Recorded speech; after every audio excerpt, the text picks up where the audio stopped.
2.0 has dethroned stake spam as the king of Gunlance damage. This was forecasted because the major problem of Wormstake not scaling with anything at all. Bagel Armor gives you for free all the mandatory gunning skills and lots of spare slots to include your attack skills.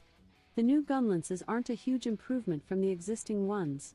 They have lower raw ratings but are compensated by big numbers in affinity and elemental.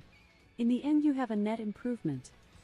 In this video you will find an analysis of all the options you have to increase your Gunlance DPS for those styles that aren't about spamming shells and Wormstake. The first and most important damage skill for Gunlance is not labeled as such.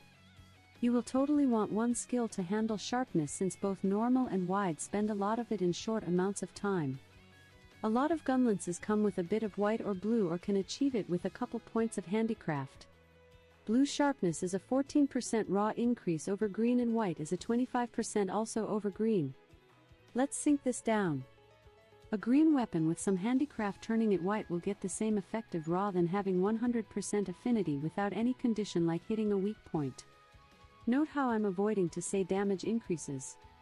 This is because in Gunlance, unlike all the other weapons, its damage isn't directly increased with raw because half of your attacks or even less will be shelling that is not modified by raw. The raw/shelling rating is not by any means fixed and depends on lots of factors including the hit zones of the monster and how easy it is to keep ground splitter or your shell level. A lot of viable Gunlances are level 4. For the sake of simplicity I use a ruling measure of reducing the raw increase to a 50% to get a measure. This comes from what in poke shelling half your attacks are pokes and half shells. Same with full bursting, a sweep plus slam can do similar to the 400 damage of a full burst. In reality you will be hard pressed to find a scenario where your pokes do 70 damage each, but I like this just because you can calculate more easily than going for 40% or 45%. A 50% is just having the numbers, and this is a measure of the optimal conditions for melee. Since we are comparing raw with raw and both values are applied the same multiplier, there is no difference about which one will be best. This reduction only serves to expose that we may argue a lot about X being better than Y, but at the end of the day, the difference is a 1 or 2% and you could use either and finish your hunts in virtually the same time. By example here, white sharpness will only increase your total DPS by a 12.5%. And the opposite also applies. If your white weapon drops to green, you are missing a huge amount of damage. Even shelling damage will be diminished if drops to orange. Because the most important raw skills in the game for Gunlance are Protective Polish or Razor Sharp. With 3 level 1 slots you can get Grinder 3 that goes very well with Protective Polish. The general rule is that the smaller your best sharpness is, the best Protective Polish becomes. Razor Sharp is better suited for long chunks of your best sharpness or if you focus on shelling where anything yellow or better is good. Razor Sharp main advantage is the synergy with Guard Edge. If you guard edge often you will never have to waste time sharpening your weapon. Wirebug Whisperer has a huge synergy here since more frequent guard edge means more sharpness recovered that is slowed down by Razor. You are basically double the sharpness gain by guard edge. With Protective Polish, sooner or later you will have to grind your Gunlance. Seems worse, but when 1 or 2 full bursts will drop your sharpness to green even with Razor Sharp, Protective Polish gets the edge. High sharpness enters in conflict with the Bludgeoner skill.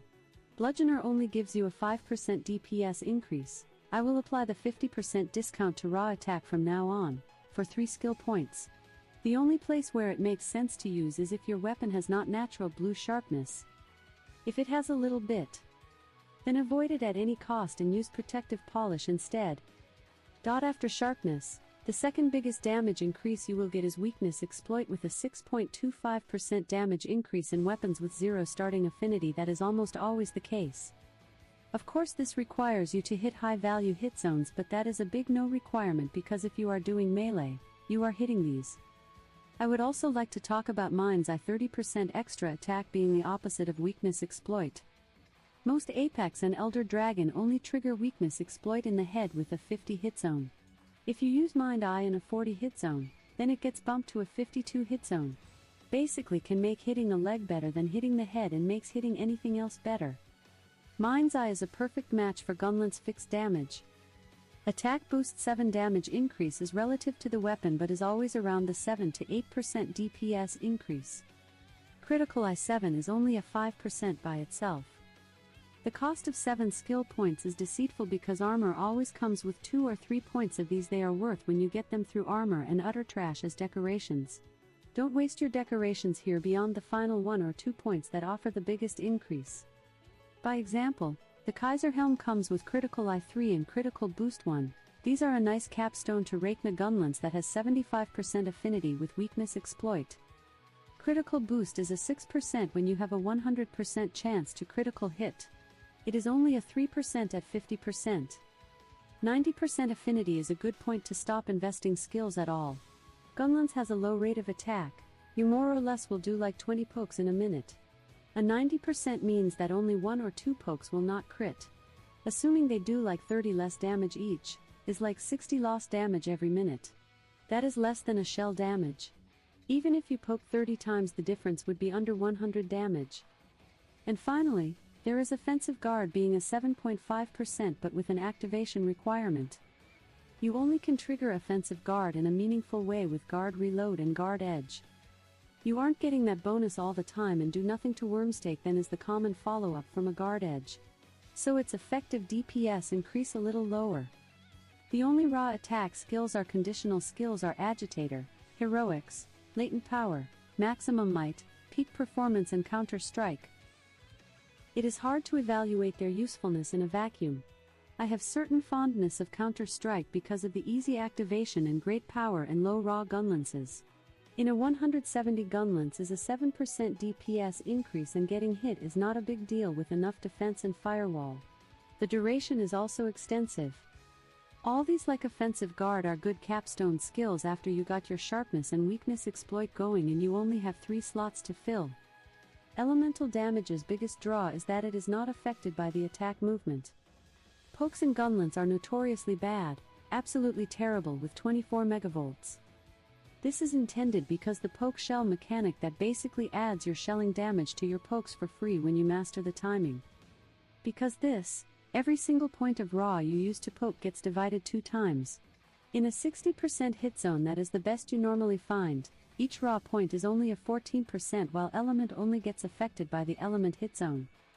This means that in a 15% element hit zone every point of element is just as good as each point of raw in a 60% raw hit zone adjusting for the better sharpness mod in raw. Green to blue in elemental is only a 6.5% element increase. And in a 25% hit zone each element point is worth a 66% more. If you are attacking a monster weak to your element you can basically add your element value to your damage.